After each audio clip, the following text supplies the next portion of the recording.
Are we almost finished? Getting close? No, not yet.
All right, when you're finished with your package marking and labeling, make sure that Beoden gets a picture of it, and then we're going to post those pictures and we'll go through each one.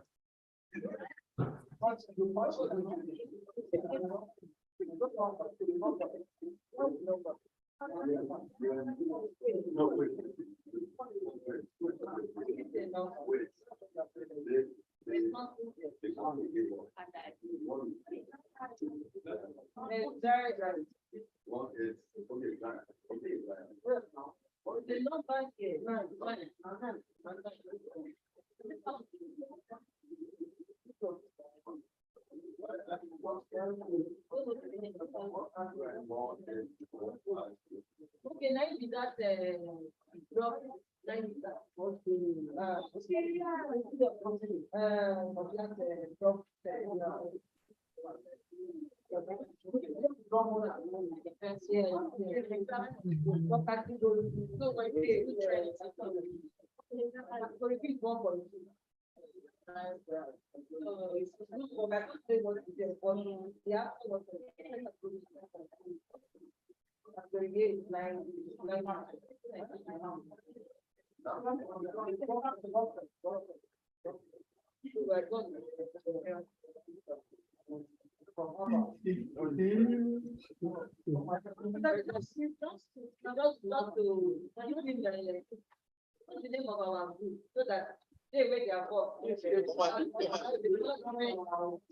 Table 4, Yeah. 5.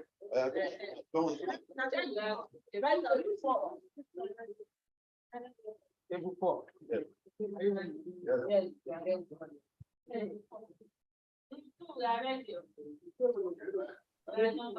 Table 1, table 2, table 3.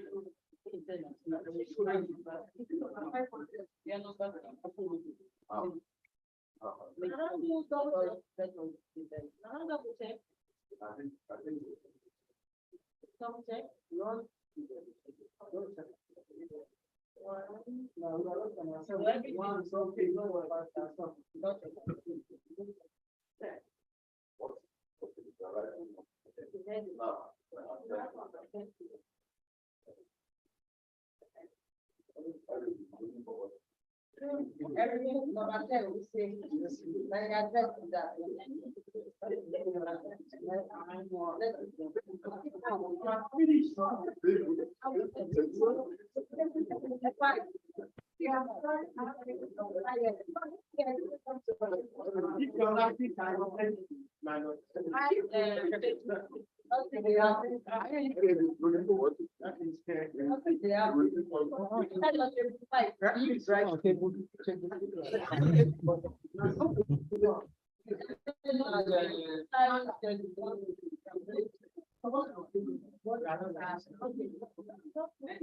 This is it depends on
So I'll be sending to you now.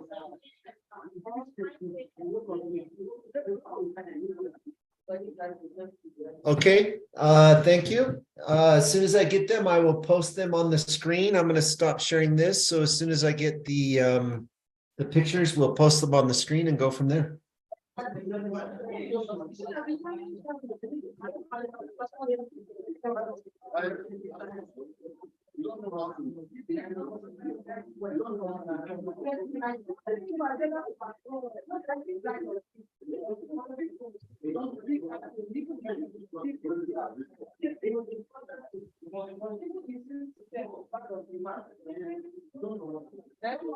I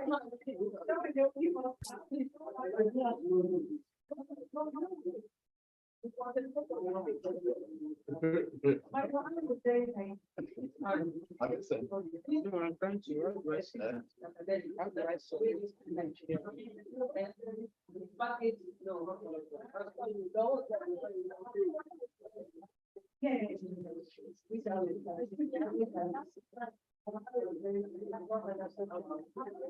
Hello, Eric. How do I select image to send to the chat?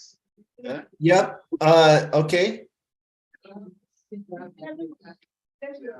I'm not, I don't know how to select to send. Okay, image. so there should be like a file. Sorry?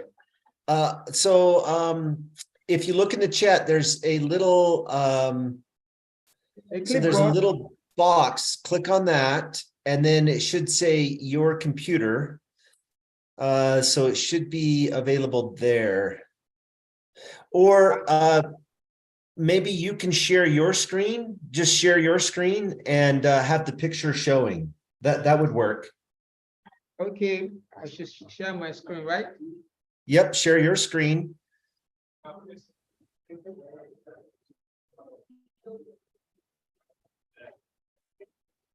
So show one picture, just share the screen.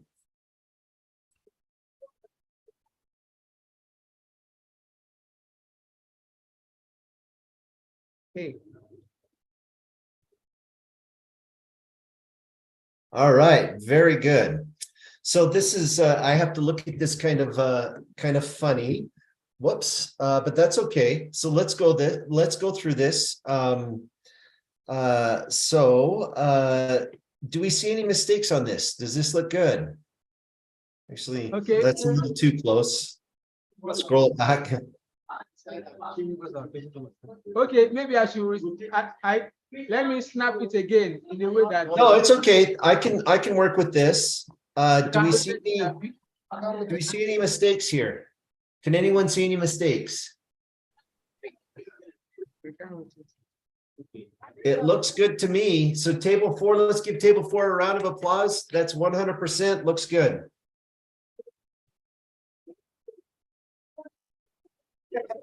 So can you guys, let's give a round of applause, give a, good job, table 4, looks good. Okay, the next one. All right, let's do table 5 or table 1, or let's look at the next one.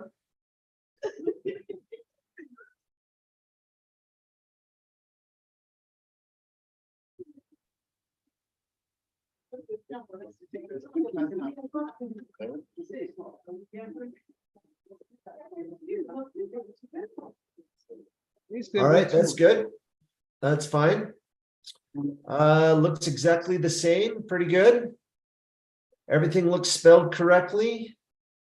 Right numbers, we got the proper shipping name, UNID number. We have to and from, we have the name of a person responsible. We have a phone number. So everything looks very good. So let's give table 2 a round of applause. Good job, table 2. Looks perfect. All right, let's see another one. 5 coming up. Level 5. People can go out there.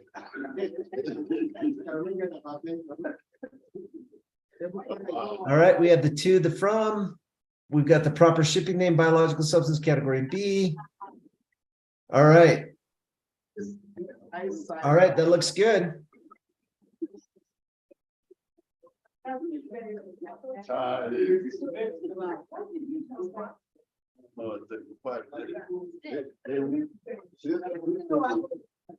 Okay, so I'm snapping tables 1 and 3. Okay, that sounds good. No. This is not. No.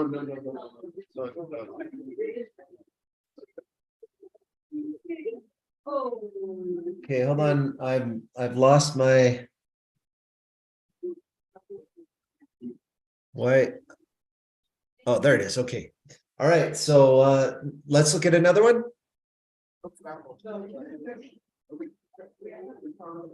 Everyone is coming on.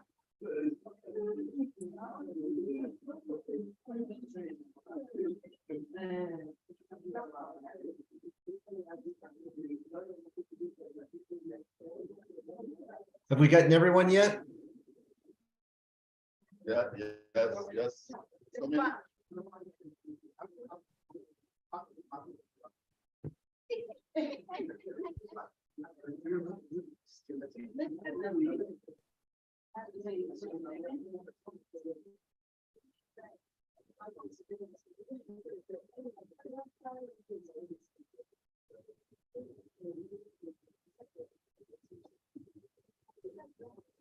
Do we have any more?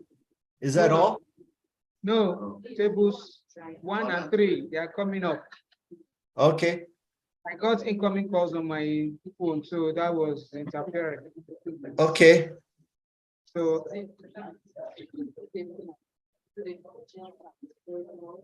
okay, so I have to look again.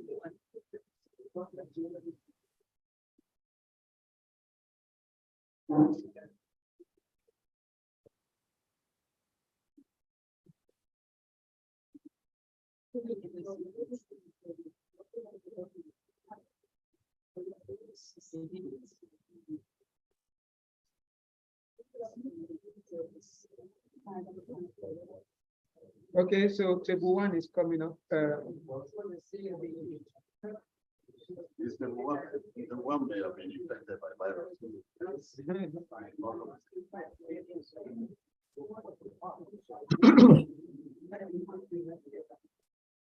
Table 1 now.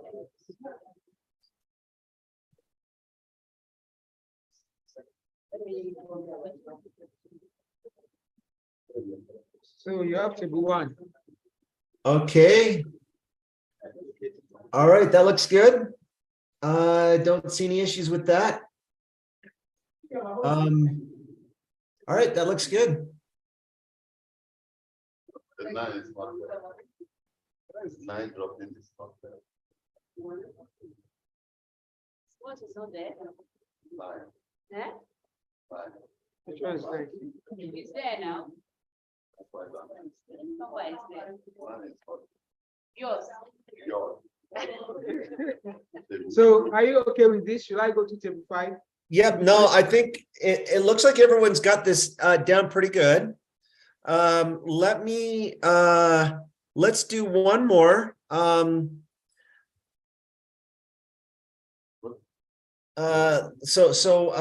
think everyone's good. Let's see if we can do this one a little faster. So let me share my screen just a sec. Where's my? Okay. So I'm going to give you a different scenario. Network. All right. So let's see. Here's the new scenario. And this scenario is not in your book. So you won't be able to copy what's in the book. So this is a unique scenario. So in this case, we're going to see how you do. And this time we are going to do this. This is the scenario. So in this scenario, we have 75 milliliters. It's foot and mouth disease virus, and it's a culture. So this is a culture of foot and mouth disease virus. It's being sent to a vaccine production facility. We're using gel packs to keep it refrigerated, but not to keep them cold, but not frozen. And so this, I want you to mark and label this package. All right. So this one's going to be a little more difficult maybe than the last one. I'll give you a hint. This is a category A. This is a category A. So let's see if we can do this one a little faster. So maybe take your flip chart paper, turn it over, use the other side of the paper, and let's mark and label this one. And then Biodin, if you can take pictures and see if you can orient the pictures so that they're in the correct orientation. And then I'll have them display them from your phone, okay?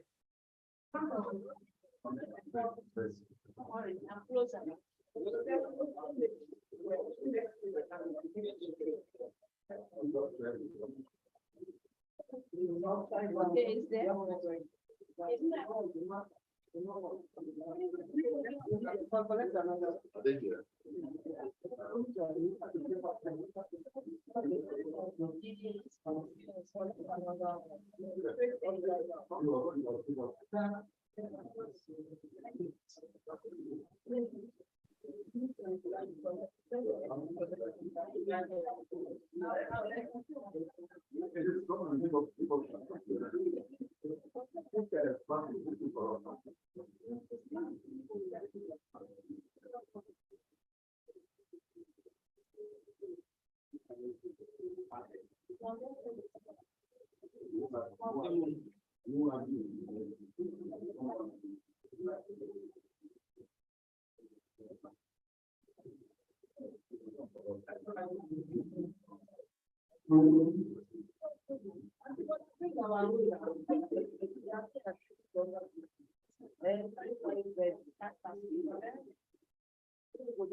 Upside down.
Level 4, are you ready?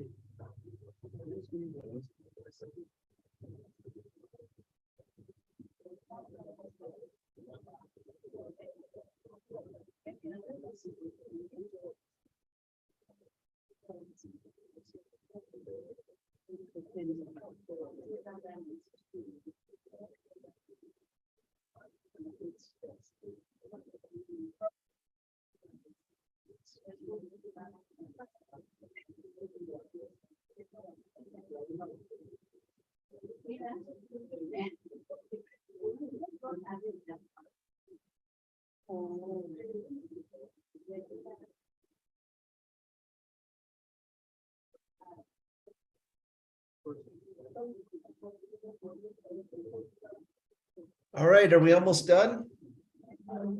Is any table ready? Anybody ready?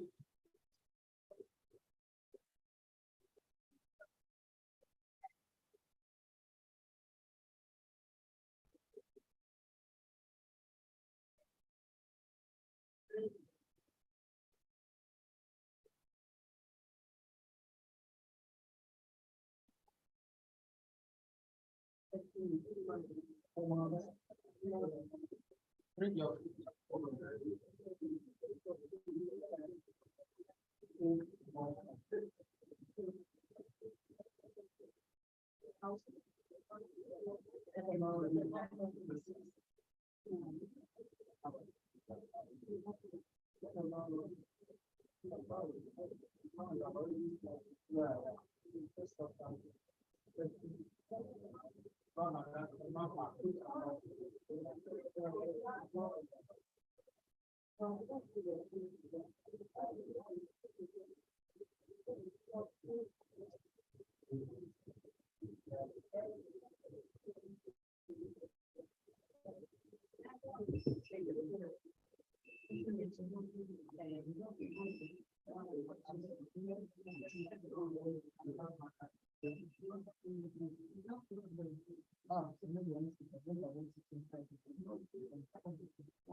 I'll take care of that.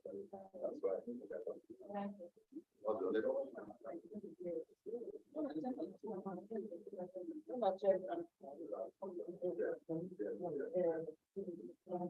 Check that to be.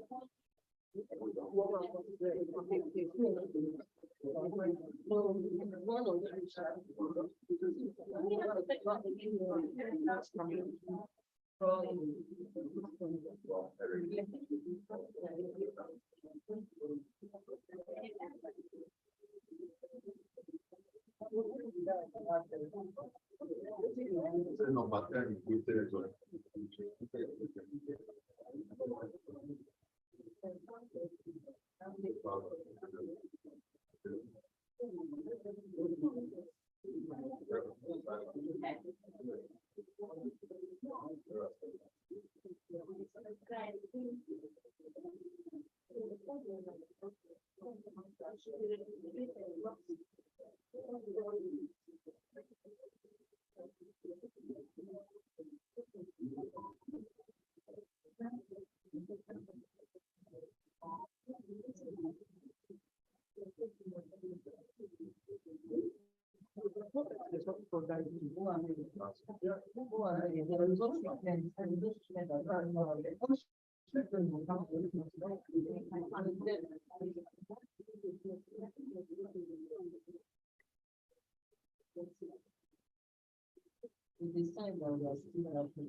Hello, are you ready? Yeah. Are you ready? Are we ready? So So we're going to do it a little bit differently this time. So what I want to do is I'm going to show you on my screen what it should look like. Hold And on. then- About to submit. Please, let's give them like 2 minutes more. Okay, we'll give them 2 minutes more, but this time we're not going to collect pictures, so I won't collect pictures. But what I will do is I'm going to show you on my screen what it should look like, and then I'll let each group check their own to see if they got it correct. Okay?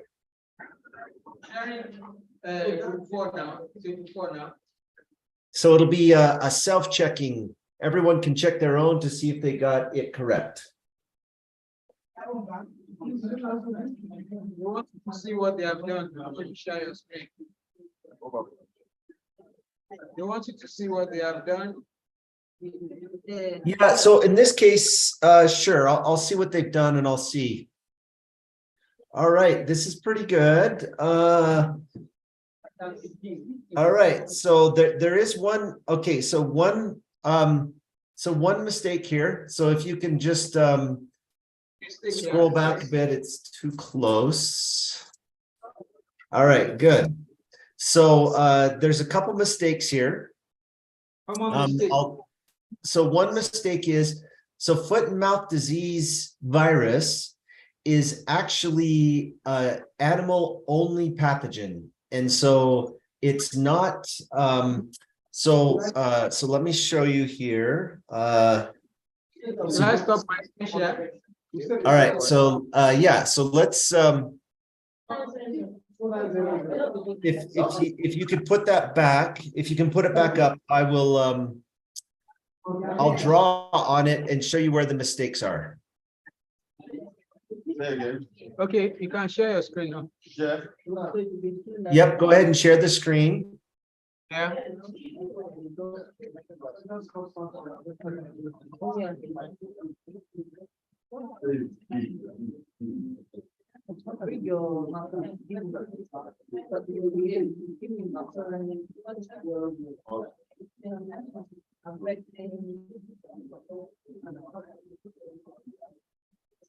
All right, are you ready? So I'll share my screen. Okay, go ahead.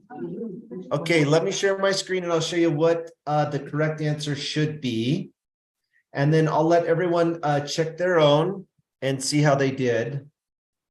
All right, so let's see. Let me put this in display mode so we can see it better. All right, so let me go through this and I'll show you what it should look like. All right, so the first thing is we want both a to address and a from address. So this is number one, this is number two. Then we want the name and telephone number of a person responsible. So that's number three. Then we need the proper shipping name. So here's the proper shipping name: infectious substance.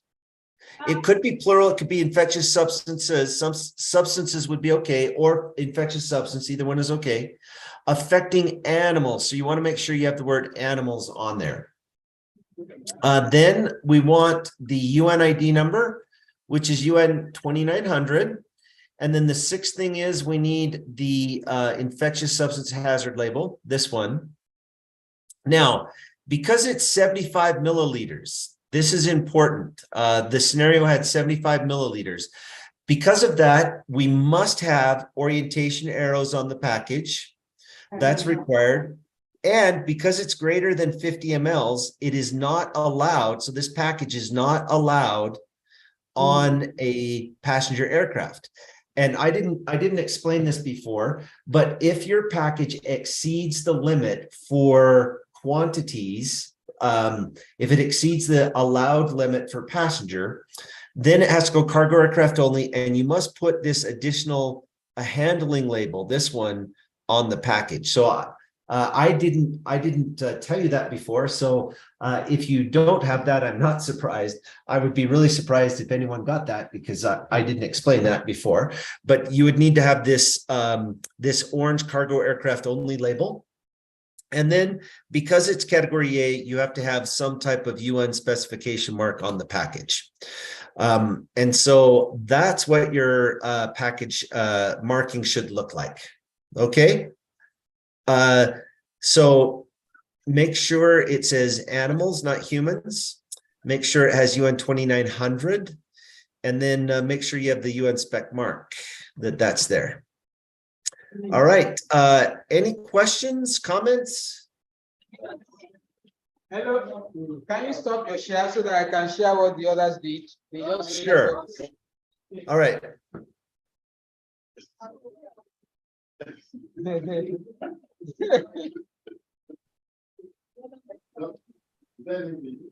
Let's move ahead. Just move ahead. So that we finish on time.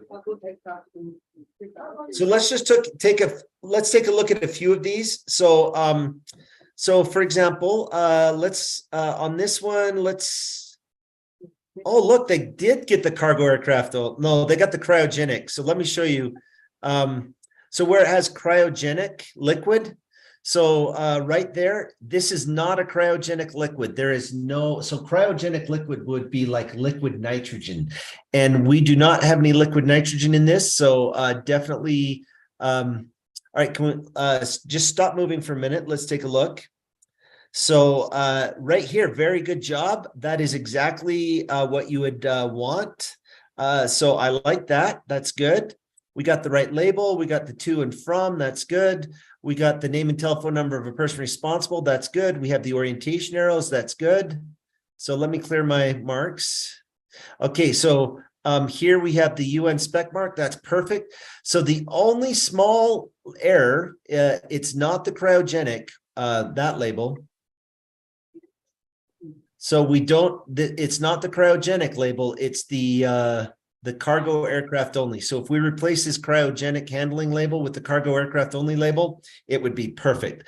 So good job for this group. You did pretty good. Okay, all right.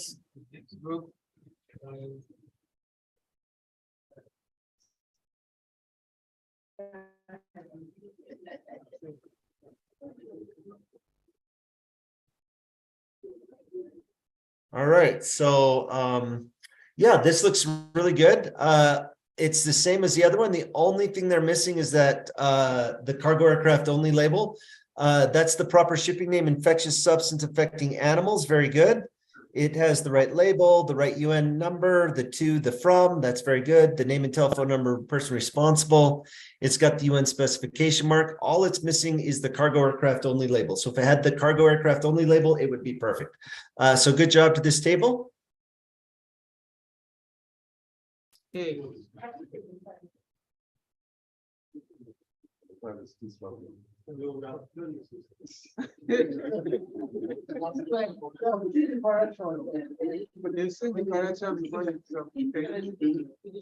All right. So here, so you can see here, it says infectious substance affecting, does that say animals or I can't read, does it say, it looks like humanals, humans and animals, humanals. No. Is that, does that say animals? It says humans. Human. That is Humans? Yeah, so that's wrong. It's got to say animals. Whoops. So the UN 2900 is correct. So they got the UN 2900, but it's the wrong proper shipping name. This looks good. This looks good. So right here, we have the person responsible.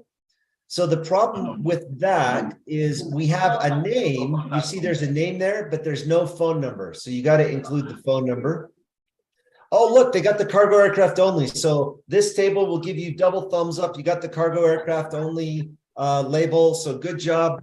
So this is almost perfect, but you forgot the telephone number of the person responsible.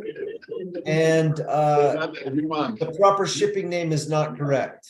It should be animals. All right. So close. That was really close. But I'm surprised you got the cargo aircraft only label. That's really good. Very few groups get that because I didn't explain it before. So that's good. All right. Do we have any others that want to be reviewed? All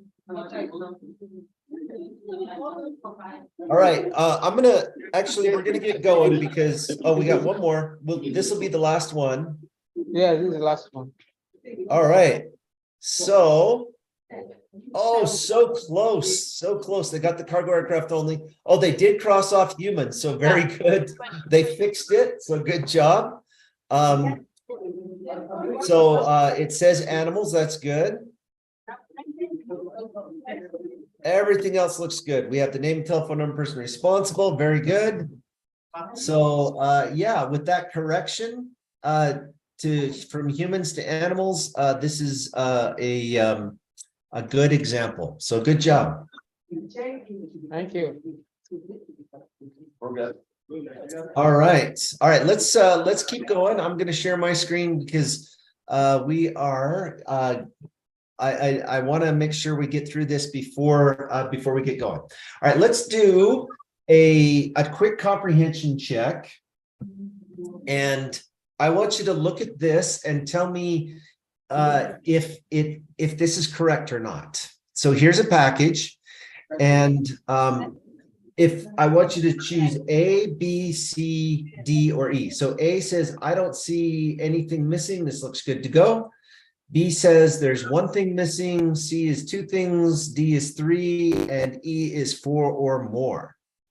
So what's missing? What do you guys think? A, B, C, D, or E?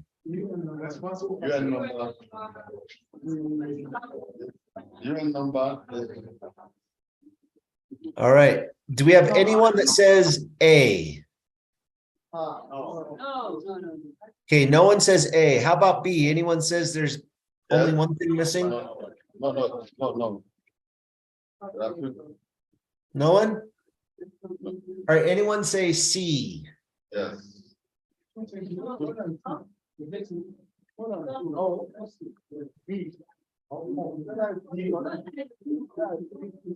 Anyone? How many people say C?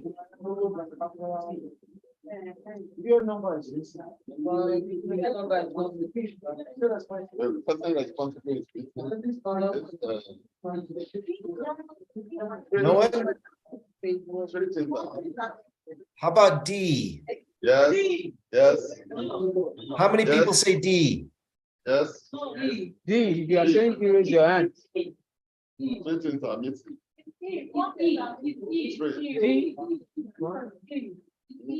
If you are saying D, raise up your hands. Let's do a count. Okay, everybody's saying E now. Everyone says D? E, not for E. Everybody's saying E. Oh, everyone says E? Yes. All right. So, let's look at the answer. Whoops. It could be E or it could be D. I would accept both, actually. So either D or E. So D would be also okay. So here are the things that are missing. It was missing the UN number. It was missing the UN specification mark. So that's one thing. That's two things. And then here, sometimes people will say that's three things that are missing. So somebody might say it's D because there are three things missing. Or we could say the name is, so let me clear this. So we have one, we have two, and the name is three, and the phone number is four. So some people count this as two. So if you count this as 3, 4, then there are 4 or more things missing. But if you just count this as 1, then it's D would be the correct answer. All right, let's do another one. So what's wrong with this picture? So I want you to spend just a few minutes, and I want you to come up with at least 5 things that are wrong with this picture. So this is the outside of the package. On the left, this is the outside of the package. And on the right, this is the inside of the package. So I want you to just look at the marking, the labeling, how it's packaged, how it's put together. And I want you to come up with at least 5 things that are wrong with this package, either in the marking, the labeling, or the packing. So something that they've done incorrect with the packing. So I'm going to give you 5 minutes. And actually what I want you to do is go ahead and look at this. And as you do this, I want you to collect their answers and then put them in the chat. So let's see if we can list in the chat box at least 5 things that are wrong with this package.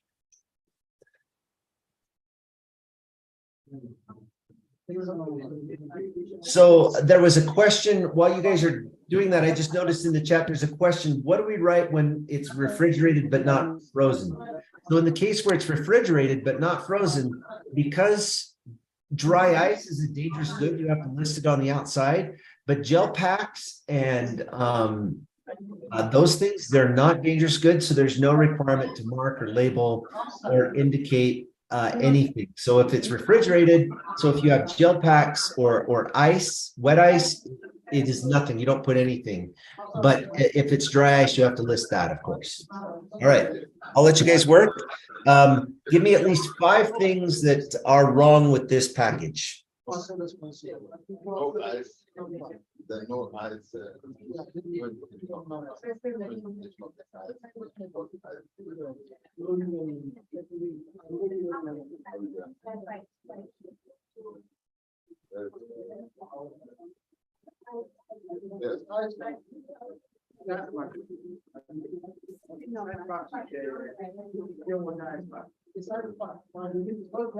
Not there on the package. No ice pack.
Can you type?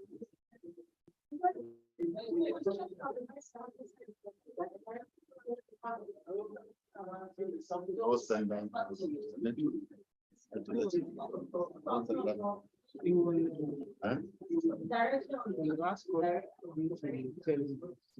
No, he said you. That ice pack.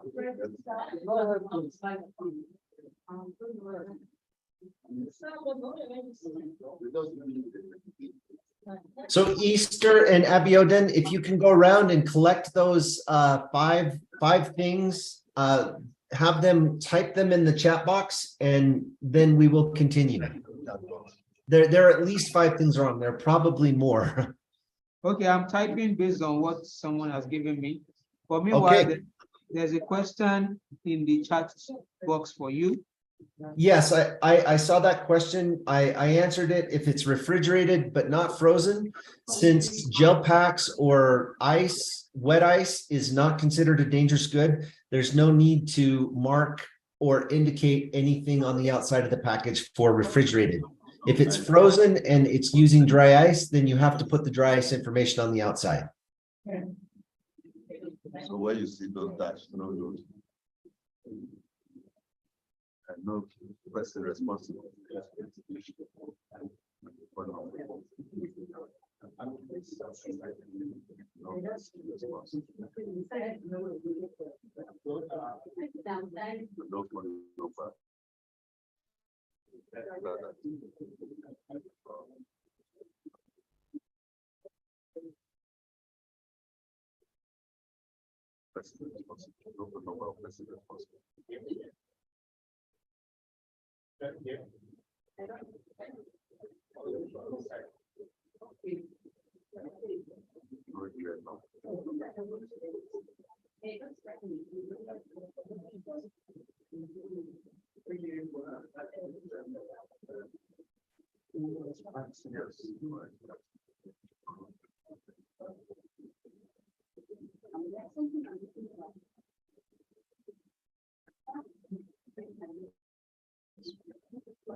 Okay, I just sent something to you by chat based on what somebody gave me. Okay, good. Let's take a look at that. So yes, so one of the things we have is we have no sender, no to or from address. We have no person responsible, no telephone number. There's no UN number. That's good. All right. There's no ice pack sign. So so let me just show you. So in this case, where's my, here we go. All right. So we don't have a to, there's no to, there's no from. Okay. So there's no name or person responsible. So we need a name and a number. Name and a phone number, so that none of that. There's also no UN number. So we need, for example, it would have to be like UN.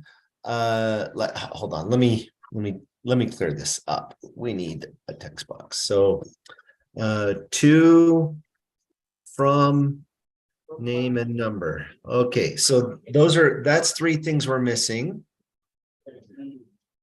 Okay. The next thing is we would need the proper shipping name. So for example, we don't have the proper shipping name. So it would have to have, for example, infectious substance affecting humans. All right, it does not have that. So we need that on there. We also need the UN number. So for example, UN 2814. It also does not have a UN spec mark. So remember, we'd have to have that, we'd have to have on the package, remember the circle with the U and the N, and it would say 4G dot. Okay, so we don't have a UN specification mark. So another thing I want to point out, so this right here, this is wet ice. So wet ice is not a good thing. So wet ice, so we want to replace wet ice with gel packs. All right, another thing, let me put that in there. So wet ice with gel packs. Another problem, look at the color of this label. You see how this is yellow and this one's yellow? That is actually incorrect. You can't use yellow labels. It must be a white label, not yellow. So the yellow color is incorrect. Another thing, you see how this is laying down? You see how it's laying this way on its side? Notice the arrows are pointing up. You have the arrows pointing up and the container is pointing on its side. So that is not allowed. It's got to be, you have to orient the closures with the arrows. Another thing I want to point out is this secondary container. You see this can, it's actually not, it's not a screw cap. It's actually just a slip fitting. So it is not watertight. And so this is a bad secondary design. The other thing is you'll notice that it's not secure. You see how this secondary is not secured inside the package. So it can move around, it can shift. So you need actually more of these, you need more of these bags to kind of hold it in place so it can't move around. So there are at least 10 things that are wrong with this package. All right. Oh, no itemized list. Oh, thank you. That's an important thing. It does not have an improper list. It's or an itemized list. It's improperly sealed and the improper orientation. So very good. I'm glad you guys caught all of that. All right, so let me just I want to finish within the next kind of half hour with my lecture. So I want to finish the lecture in a half hour and then allow you to go to lunch. So let me go through this, the rest of the lecture. I'm going to go through it fairly quickly, just kind of wrapping up. The next thing I want to talk about is overpacks. So what an overpack is an overpack is when you take, say, a box. So we have this box here. You see this box. And you use the box to contain 2 or more packages. So here we have 4 packages, and we're going to overpack these packages into a single box. And this box then becomes what's called an overpack. And one thing to note with the overpacks is overpacks can be anything. It could be a box. If I were to take 4 of these packages, you see these 4 packages. And if I were to put all of those packages in, say, a bag, that bag is an overpack. Or if I took tape and I wrapped tape around the packages to kind of consolidate them into a single handling unit, that's an overpack. So overpacks are used to contain 1 or more inner packages. And like, for example, these packages themselves, these 4 packages that we see here, these 4 packages are not that you can't put dry ice in there. So you can't put dry ice in these, but I could put dry ice here in the overpack, and the overpack could be like a cool box to allow you to put packages inside and keep them frozen. So the other thing with overpacks to note that's important is right here. Overpacks must be marked and labeled exactly as the inner packages.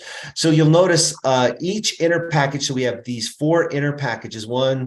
So we have package number 1, package number 2, package number 3, and we have package number 4. So each of these 4 packages are marked and labeled as if they were going by themselves. So we have the UN identification number, proper shipping name, we have the hazard label, we have the to address, we have the from address, we have the name and telephone number of a person responsible. Here is our UN specification mark.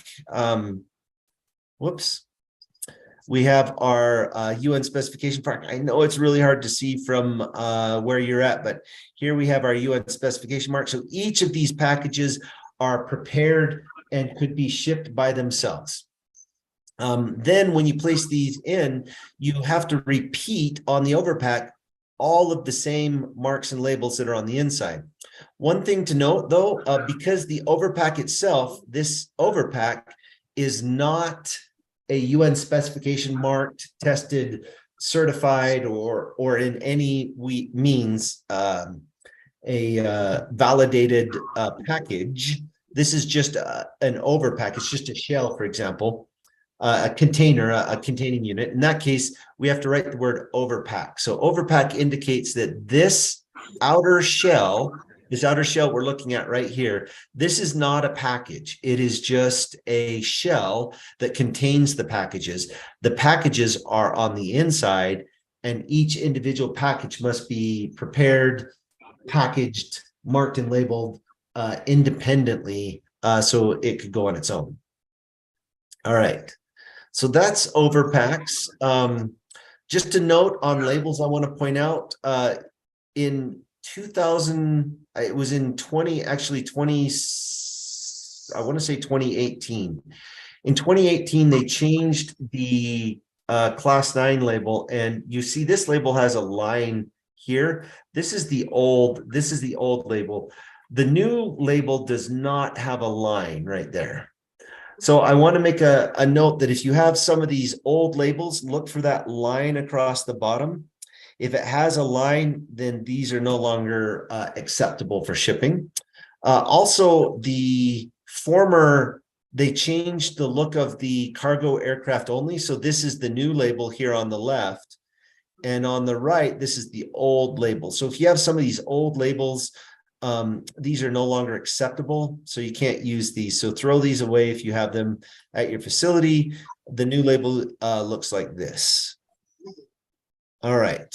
So those are some of the changes that have happened in the last few years. Okay, so this is really, this is hard. I'm going to just go through this quickly. So let's say in this situation, we have an overpack. We have 2 packages with Bacillus anthracis. So package 1 and package 2, these have Bacillus anthracis cultures. So they're category A. Here, this one, number 3, has a foot and mouth disease virus. And then number 4 is actually, this is a category B shipment. So we have 3 A's. So we have, this is an A, this is an A, and this is an A. These 2 are human. This is an animal only pathogen. And then we have a category B, which is the fourth package here is a category B. So these 4 packages are placed in a single refrigerated overpack. The question is, how many hazard labels do we need to finish or to prepare the shipment? And the answer is, actually, we're going to go to the next. I won't have you do this exercise because we're out of time. There's actually 5 hazard labels. So let me show you what those are. So we need a infectious substance hazard label on the first 2 packages because those 2 are category A. We also need the same infectious substance hazard label for package number 3. And then we have to repeat that infectious substance hazard label on the outside of the overpack. So here we have 1, 2, 3, 4 infectious substance hazard labels. And we put dry ice in the overpack. There's no dry ice in any of these packages. No dry ice here in 1, 2, 3, 4. But the dry ice goes in the overpack. So we have a 5th label. Our 5th label is the class 9 miscellaneous hazard label. So those are the 5 hazard labels. I want to point out that the UN specification, or not the UN specification, but this right here is not technically a hazard label. It's a mark, and it would have to go on the overpack and on package number 4. So that is how you would mark and label this particular shipment. Overpacks are not very common. People don't use them that often. So I don't really go into, there won't be much on the exam, maybe just one multiple choice question on overpacks. You won't have to use overpacks for your marking and labeling exercise. All right, so. There's a question in the chat box. Okay, let me look in the chat box.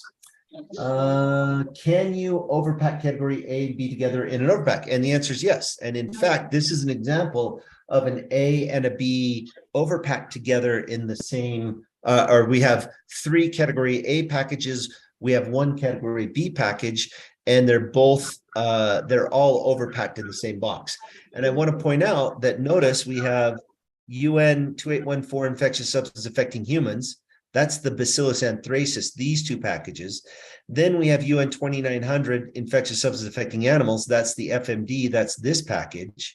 And then we have biological substance category B, which is the 4th package. So we actually have 3 different dangerous goods in here. And then we actually have a 4th dangerous good, which is the dry ice. So we have actually 4 dangerous goods, different dangerous goods, 4 proper shipping names, 4 UNID numbers listed on this overpack. All right. So we're going to skip this. We're going to do this all together. I'm going to just jump into documentation and then finish really quick on the documentation. And then we're going to do the final exercise, and then we'll go to lunch after you have finished your final exercise. All right. So when it comes to documentation, there's 4 kind of key documents that you have to be aware of when it comes to shipping. We have the shipper's declaration for dangerous goods. This is required for category A. It's optional and often not used. People don't actually use it for category B. Then you have the shipping waybill, the airway bill, for example. You have the pro forma invoice or packing list. This is required, particularly if you're shipping internationally. And the value of the material needs to be indicated for customs purposes. And then the 4th document that we have to use is the itemized list, which is necessary, goes inside the package. And we've already talked about that itemized list.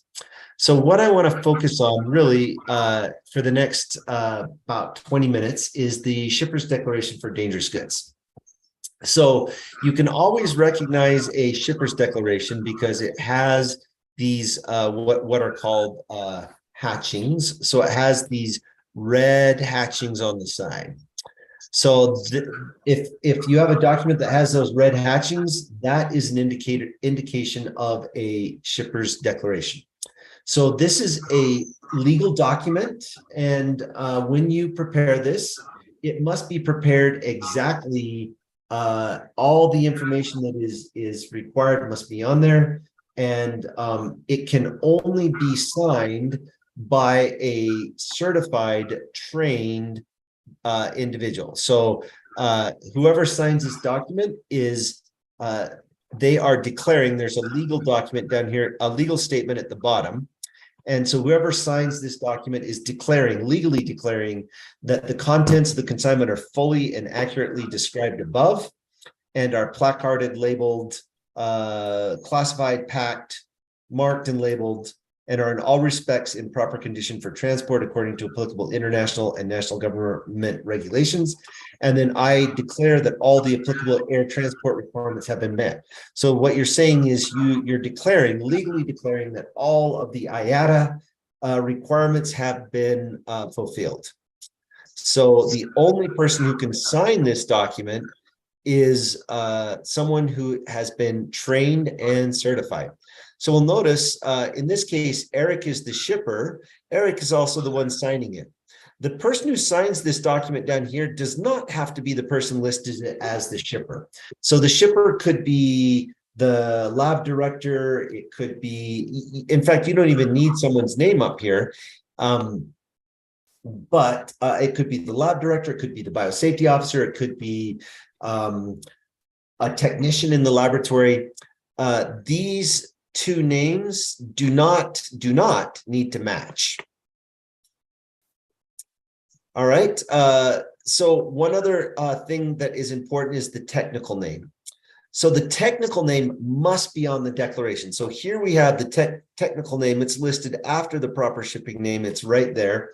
And the technical name in this case is Francisella tularensis. The technical name is the scientific name of the pathogen, the category A pathogen that is present. It must be in English. Most countries require a 24-hour emergency number. So here we have the 24-hour emergency number. It's listed in the additional handling information box. The 24-hour emergency number is not someone's name and number of who's responsible. The name and number of who's responsible, that goes on the package. The 24-hour number, it could be the same number, but that is someone who is answering the phone 24 hours a day, 7 days a week while the material's in transit, and they are providing emergency response mitigation information. So you actually don't have to have a name for someone, but you do have to have an emergency number, and you should indicate 24-hour emergency number or just emergency number, and then a phone number. All right. Because it's a legal document, it has to be legible, it has to be neat, there can be no spelling errors, no abbreviations, and you're not allowed to use whiteout. So if you do make a mistake while you're doing it, you're allowed to put a single line through the mistake, make the correction, and then you have to sign it. Because it's a legal document, you have to put your signature if you make a mistake on it. Or just start over again, throw it away and start over. The last thing that's important to note with this is you need at least 3 original copies. 1 copy you have to keep in your records for 3 years. You have to keep them in your records for 3 years. One copy. 2 copies must be given to the carrier. The carrier is also required to keep a copy for 3 years in their records. And when the carrier delivers the package to the receiver, they must provide a copy of the shipper's declaration. So that's why you need 3 copies, 1 for you, 1 for the carrier, and 1 for the receiver. So let's go through what needs to be marked on the shipper's declaration. The first thing to note is there are only 3 boxes that can be left blank. So the airway bill number, the airport of departure, and the airport of destination. You can leave those blank. Those might change after you give the package to the carrier. They might change the airway bill number. They might change which airport it's flying out of, which airport it's arriving at. And so you can leave those blank. But the rest of the boxes and information must be filled out. So the address of the shipper, the address of the consignee, these two boxes, box 1 and box 2, must match exactly the shipper and consignee information on the package. You want to make sure that you have the same name, the same address, the same phone number. If you're including a phone number, notice we have someone's name and phone number here. It's not, you don't have to have a name and phone number. Notice here we have a name, but no phone number. But whatever you put in these two boxes, the shipper and consignee box, have to match the shipper and consignee box on the package itself. This is where a lot of people make mistakes right here, where it says page of pages. You always write 1 of 1 pages. It's always 1 of 1. Doesn't matter if you make 100 copies. It's always going to be 1 of 1 pages. And then you have to delete right here. You put an X. You cross out the non-applicable aircraft type. So if it's less than 50 mLs, you cross off cargo aircraft only. If it's more than 50 mLs, you cross off passenger and cargo. Then the shipment type, you're going to cross off radioactive. Just cross off radioactive. Cross that out. All right, so the bottom half, the information you put in the bottom half, this information you're going to basically record from the list of dangerous goods. So we have the UN number. Don't forget to have capital U, capital N, that goes there. The proper shipping name is here. Remember, we have to have the technical name. So we have the technical name in parentheses. The technical name must be in parentheses. In this case, it's hepatitis B virus. The class or division, 6.29. Packing group, this column, you're just going to leave blank. You won't have anything in that. There's no packing groups. Leave that blank. I'm going to come back to this last box because this is the only box that requires any like where it can be difficult. So in this box, there are going to be 3 things that you include. You want the quantity of dangerous goods, the number of packages. The number of packages is, that's the second thing. And the third thing is the type of packaging, which in almost all cases, the type of outer packaging is going to be a fiberboard box. If you use that package that I described, that might be a metal cylinder, but other than the metal cylinder or metal drum, it's going to be, almost all will be fiberboard boxes. That's all that is available on the market. In this column, you're going to have packing instructions, 620 for category A, 954 for dry ice. And then under authorizations, you can leave that blank unless you have a specific permit issued by your government. Here we have the emergency telephone number, and then we have the name, the date, and the signature of the trained certified person. All right, so that is the shipper's declaration. There are other documents. I'm not going to go through the details here. You can read about that, but this is the information you want to put on an airway bill. We have information for the chain of custody. The chain of custody form is optional, but it's a good idea for high-risk shipments. And then here's an example of an itemized list of contents. You could use this. A similar document like this goes inside the package. This is just an example. It doesn't have to be like this. All right, so this is what we want to do. In the next, let's say 15 minutes, I would like everyone to fill out a shipper's declaration. And here is the scenario. Abiodun, do we have blank shipper's declarations for people? Yes. Okay, so give everyone a blank shipper's declaration. Here is the scenario, and I want you to fill out the shipper's declaration according to this scenario.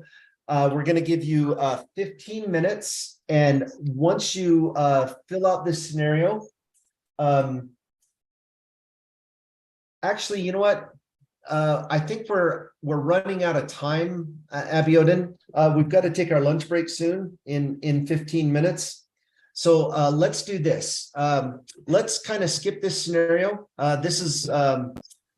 This is what it would look like. You have this example in your book.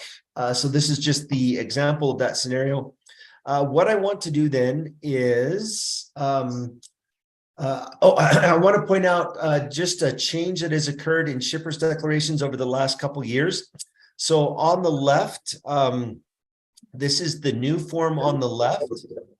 This is the old form. So the old form, just so you know, the old form, it used to say subsidiary risk. They've changed it to subsidiary hazard. Subsidiary hazard is the correct term. So they finally changed that. And then you'll notice they have the name and date. They used to have the name, the title, the place, and the dates. They got rid of the title, they got rid of the place. So now it's just name and date. So if you have any of these old forms, you can still use these old forms, but they're not as try to use, if you're going to use the new form. And then I want to show you, there's some examples. I want to show you in the WHO guidance document. If I can pull up my WHO guidance document, where is it? Is that it? No, hold on. All right, I got to find this. All right, so where is my, there it is. Okay, so let me share my screen, and I want to show you one more thing, and then I want to give you a scenario. So in the handout, the WHO guidance document, at the end, so page 50, so we have some checklists. So if you we have a checklist, page 51 is a checklist for all the things that you need to know for category A, for category B, and for exempt human or animal specimens. So this checklist is just what you can do for packaging. So this is a packaging checklist. And then you also have a checklist for marking and labeling. So here's a checklist for category A, category B, and dry ice. And then we have a checklist for the shipper's declaration.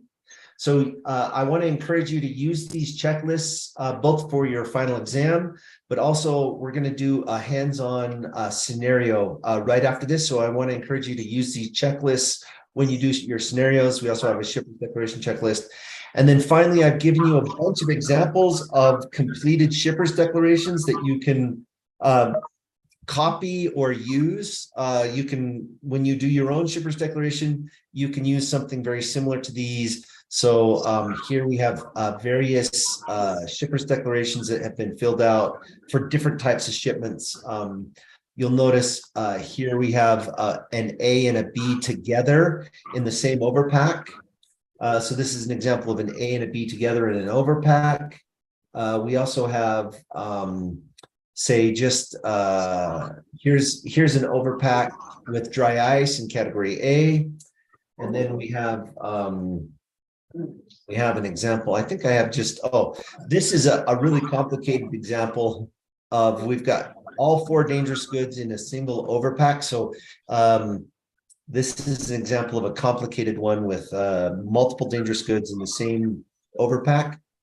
So when you do your example, you can use one of these as for your scenarios. Now, in your scenario, I want you to, even if it's a category B, so some of you will have category A scenarios, some will have category B scenarios.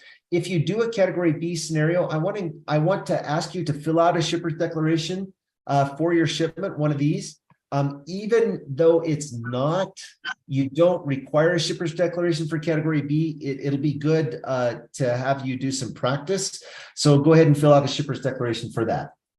All right, so I'm gonna ask Abiodun and we'll have Abiodun and Easter, sorry, hand out the scenarios, and then each table will work on their scenario, and then you can go to lunch as soon as you're done preparing your package. And then when you come back from lunch, you can continue working on your scenario. And then once each table has presented their scenario, we've gone through and made sure it's properly marked and labeled, and you've done your shipper's declaration correctly. Once you finish that, then we're going to start the final exam. So I'll let you guys work. Do we have any questions? Abiodun and Easter, can you take it from here? This time, are you taking up from here? Okay. So I'll be here to answer questions, but I'm going to turn this over to Easter and Abiodun to kind of close this out, at least close out the final exercise. The scenarios. The scenarios. Hello, Eric. Yes. So each table will get one scenario card, and once you get your scenario card, read the card, and then decide whether it's category A or category B. And then once you decide it's category A or B, then I want you to grab your package, and then Abiodun, you don't have any primaries, do you? Do you have any Falcon tubes or say vacuum that we can use for the scenario?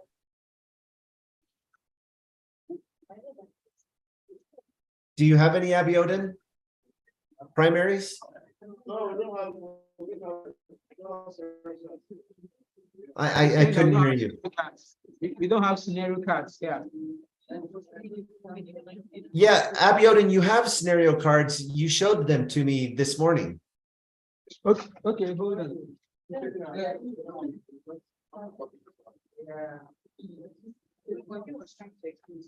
Okay, let me get.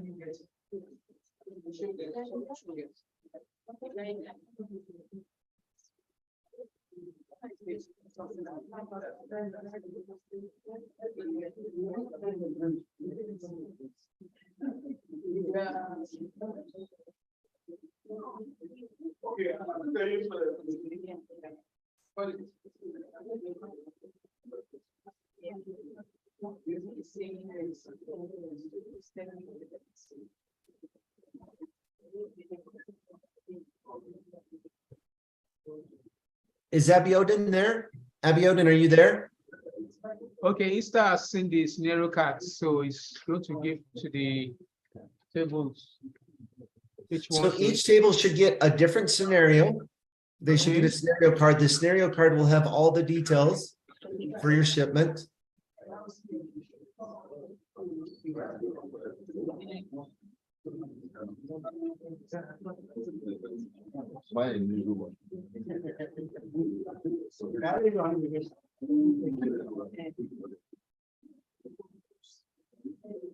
So, how many books now? 3. No, 5. 5, table by table, yes. You can make it 3. So the more the merrier. You can make it 3. No, we have been doing 5. Let's have 4 groups. So let's take it.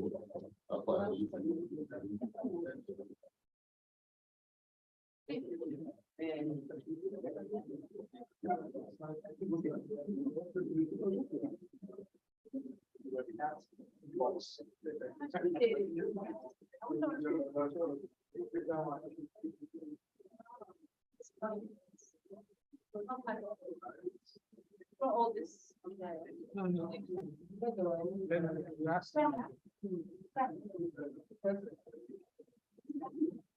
We're asking to Yes, yes.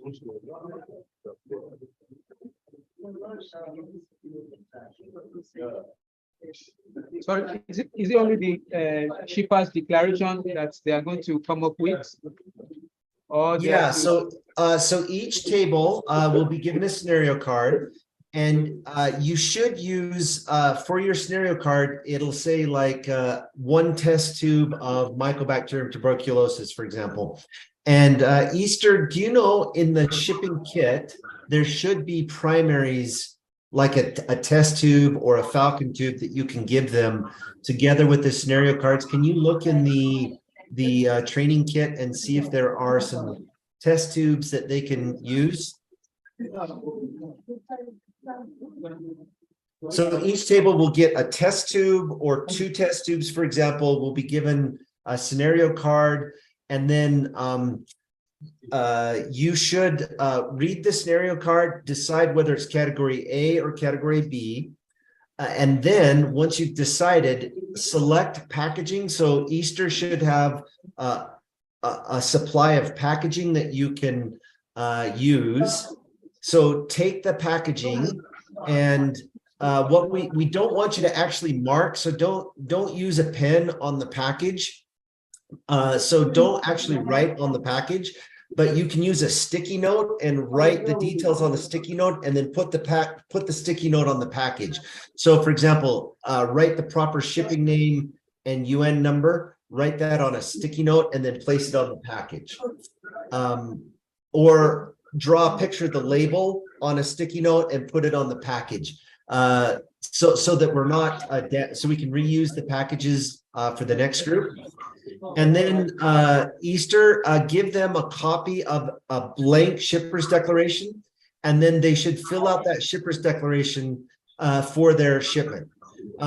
Then take the package and pack it. Actually, take a test tube, or use the materials. Make sure you have a watertight primary. Make sure you have a watertight secondary. Make sure you have some absorbent. Put some absorbent inside. Also, don't forget an itemized list of contents. Put an itemized list of contents inside the package. And then prepare a shipment. I want you to do all the packaging, marking, labeling, and documentation.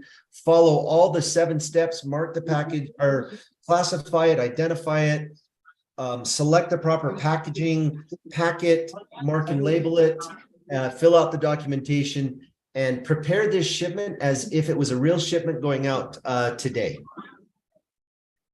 With all the documentation, the marks and labels, the packaging, the packing, all of it.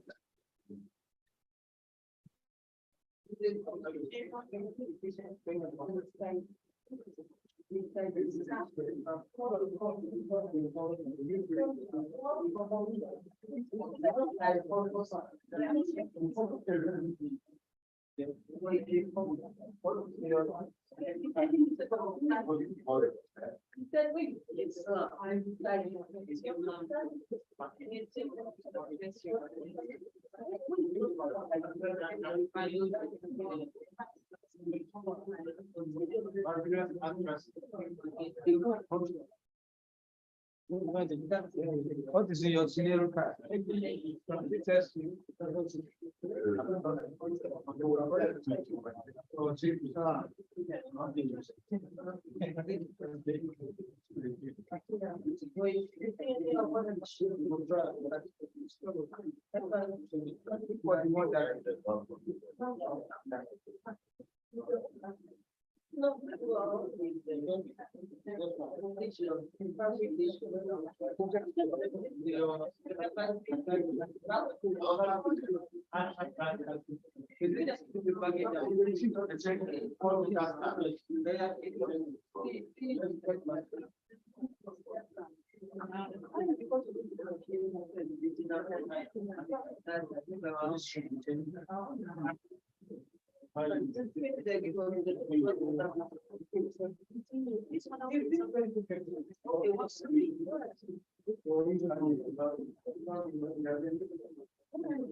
So that's right. So that you do that.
No, that's right. Or new Right,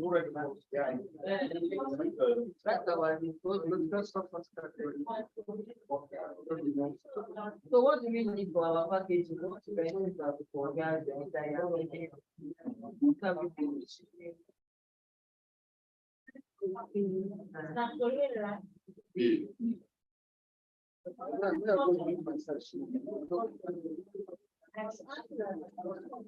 Let me pass it. Sorry. Investigate the I used to be viral and more local ones. I've not met everybody outside packaging.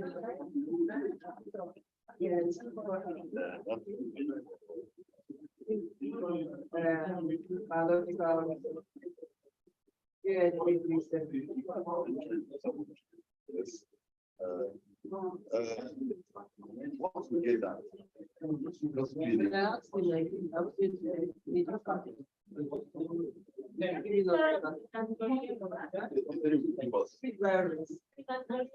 check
Infection.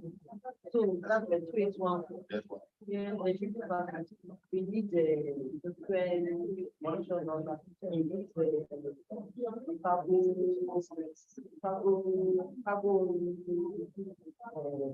sign.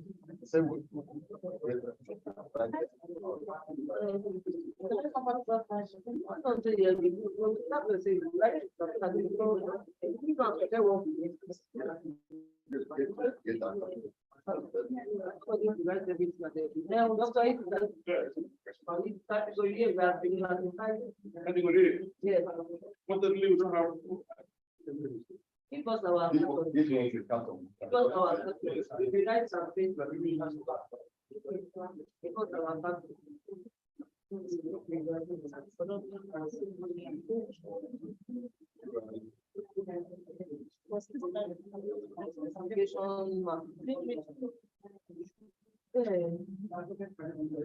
Identification number. Special substance affecting animals to the bracket. Everything. What is happening?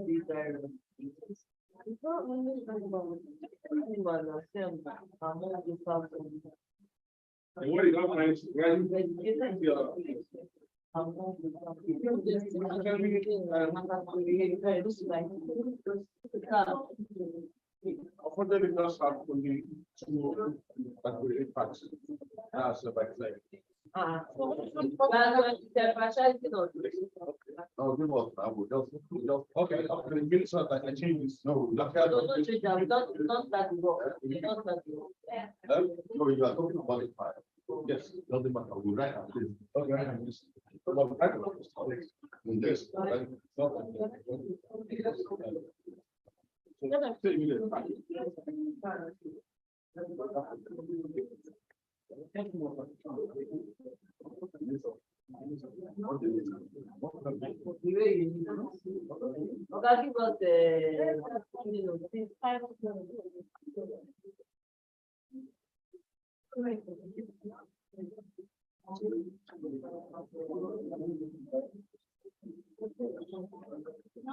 US investigation law.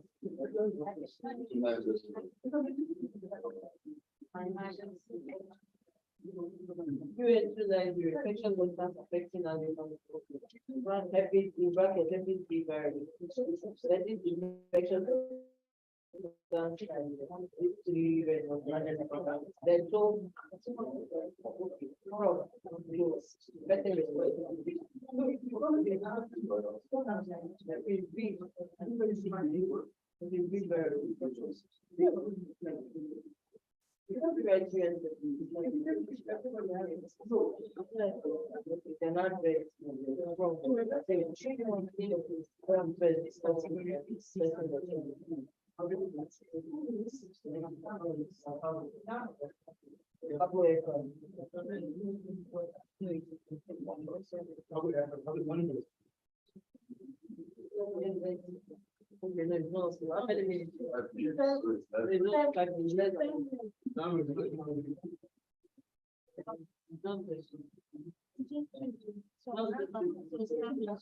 only tell me.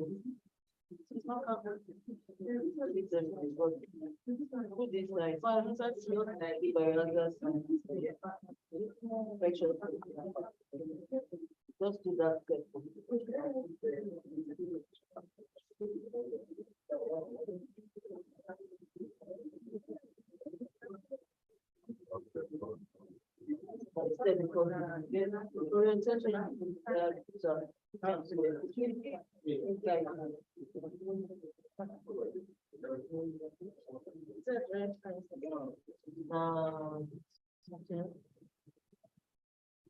So.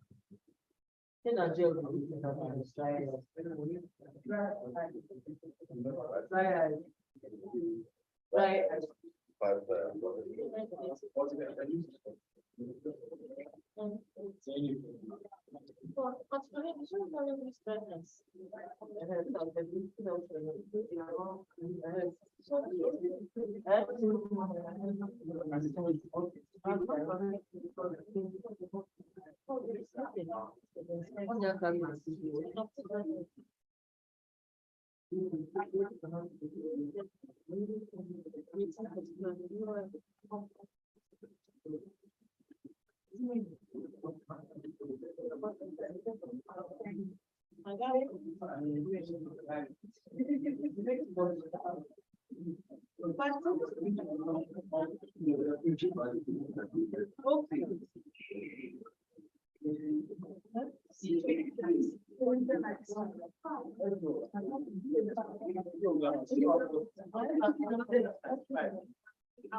We have been international for the it matters. We have been international. With the real address and that what is real address, not page one, page one.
Infections affecting animals.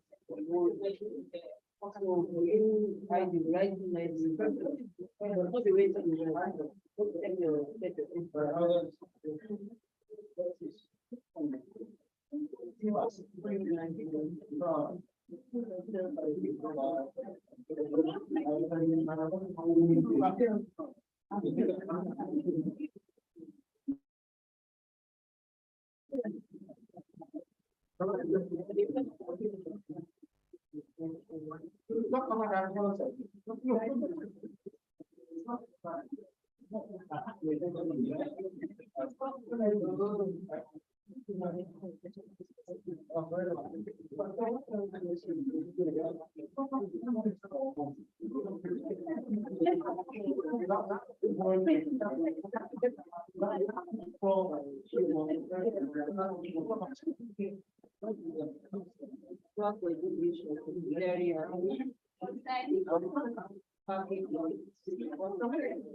Which is when the first we go to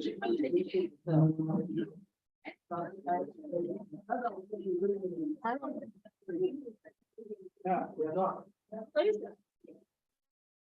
Okay, we're ready. Table 2 is ready. Eric? Okay, good. So let's do this. Let's, I'll ask them to read their scenario cards and then they will now make a presentation. okay, if they would like, maybe let's do this. Let's allow, once they are finished with their presentation, let's let them go to lunch. And then when we come back from lunch, everyone will present, we'll review their scenarios. We'll take, if you can get your camera ready on your phone, then we can look at everyone's packaging, marking, labeling, documentation, that kind of thing. And then we'll do that one at a time, and then we'll be finished and we can take the final exam. Okay, so those who are through now can go for lunch, right? Yeah, those that are finished, go for lunch. And let's be back from lunch. So right now it is, what is it? It is 3 o'clock. That's back by 4 o'clock. Yeah, so let's be back. It's almost 4 o'clock. It's a little late. So let's take a short lunch. Okay, short lunch. We should be back by 40 minutes after 3. Yeah, take a short lunch, come back. When everyone's back from lunch, we'll go over the scenarios and then we'll hand out the final exam. Okay. So if you are done with your exercise, you can go for lunch. We'll be back by 3:40.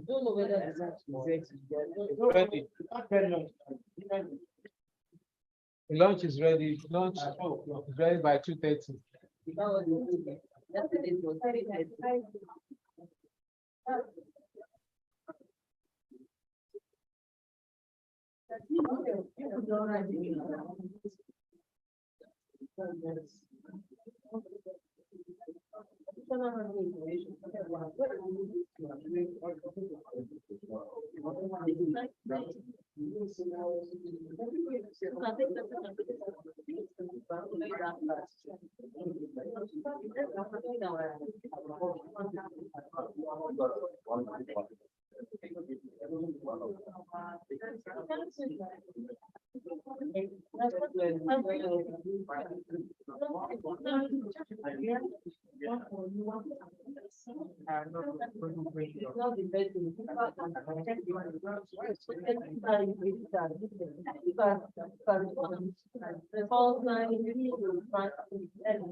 Yeah, great time.